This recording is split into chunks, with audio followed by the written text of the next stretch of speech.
Welcome back mga idol. Ngayon, as a promise, i-actual natin i-wiring itong ating potential relay gamit itong ating compressor, starting capacitor, running capacitor, AC plug. Umpisahan natin sa common. So ganyan ang tayo niya. Yung common terminal natin pupunta sa terminal number 5. Yan, ito yung common, and then followed by starting, pupunta dito sa ating terminal number 2, and then followed by running. Ang running natin is papunta dito sa common ng potential relay. Ayan, connected na. And then umpisa natin sa running capacitor.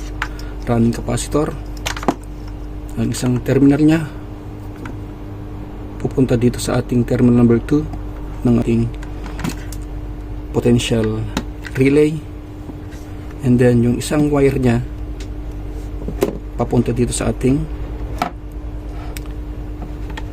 common ng ating potential relay, connected.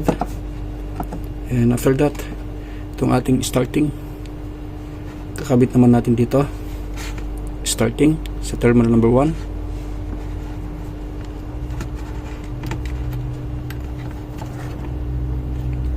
Ayan, and then yung isang terminal nya dito sa common ng potential relay, and then next is yung supply. So ito yung ating supply,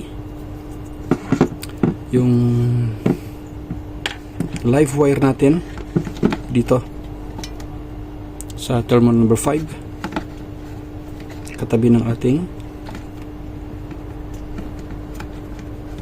OLP. Ayan, connected na. And then yung neutral natin, ito neutral dito sa common ng potential relay. So may isang slot pa dito natin lalagay. Ayan, connected na mga idol. So tabi natin. Ayan,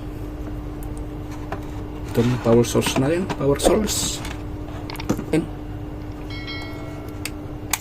Yun, mandar.